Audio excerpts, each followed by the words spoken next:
nin qadwala iyo nin oday oo waaya araga laakiin fudud ayaa sheeka dhacday ninka qadwalaha marka dhulkan dhoobeydu waa magaalo ka qaadi jira qaadka dameero ku qaadi jira gaadiidka muusan lahayn ayaantii damba roobday wuxuu geeyaa meel xoogaa jirto tuula oo qaadka aad loogu jecel ninkii markii roobkii da'ay dameerkii uu qaadku u saarnaana dhiiquu ka galay roobkiina intuu kulli xaadsaday ayaa qaadkii iyo dameerkii wixii dhan isla qoyay marka waa dhaqaaqo dhowr maalin markii tuuladii qaadka laga jeclo ka soo dhaca qaadkii ayaa dadkii macaamiisha u ahaa ninkii oo ku kaceen waxay yidhahdeen oo geed caajislooba oo wuxuu galaan la aragaa tahay waxaan raadsanaynaa cid kale oo aan ka rakumana qaadka oo xilli hore noo keenay ninkii odagaa marka tala ku caddaad wuxuu sameeyey marka tala u baahay wuxuu sameeyey dhibaatadan batasisa uga bixi karta nin oday oo waaya arag waaya la dhihi jiray oo odayaasha magaalada ka mid a laakiin dadka fudud ugu hanto ayagu intuu tago wuxuu yidhi talan gaara ninkii wuxuu yidhi haye bal war soo dhowo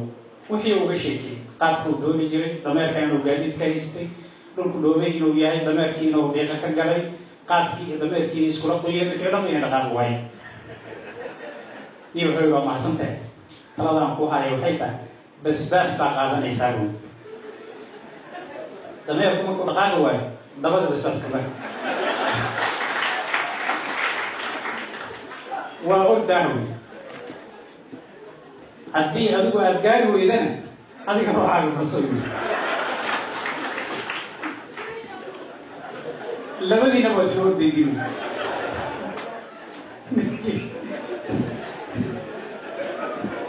ninkii odagaa basbaaskii oo dameerkii gadaal ka mariyey waa fikada dameerkii asaguna tala kale ma haynin wuxuu isiri taladii ka qaaday soo marsee ka daba tagta meelka labadoodii oo wada xiimaa magaaladii dhaafay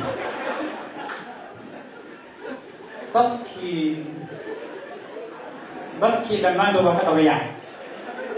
ruuxaaliya ninkaa ugu dhacday say wuxuu jirtaa meeshaana wuxuu waday wixii waa la dhaaftay sidaanu kala mahaan waa laga dhabayaa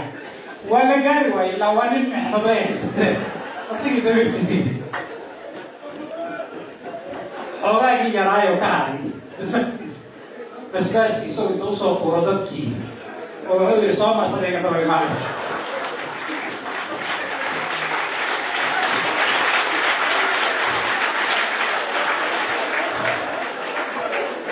waxaa raba marka inaan idiin sheego waxay tahay siyaasaddii oo basbaas dabada inta laga mariyay meel qaldan loo wadaan aragna intaas oo kaga qaybiin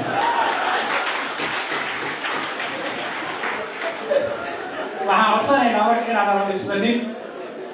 waxaan waa siyaasad afartii sano meesha joogna waa nala naqdi jiray waxaa nagala sheegi jiray dad maana xiri jirin dad maana dili jirin hoteeladan inta ugu tagnaa shaaxa la cabi jiray waxaan waa siyaasad kuwii wax naga sheegaya aan deertaan hoteelada shaaxa ku wada cabnaa kuwa hadda maanta joogaan haddii waqtigu ka dhammaado ama qolo kala bedelayda oo waxaa suuragala inay qolo kala timaado hadhowdii hoteelada la isugu imaanaya shaaxa ku wada caba siyaasaddan marka waa lama kala xaraanqaan waa la isku imaanayaa baasha la isku dhibriyo wana maasan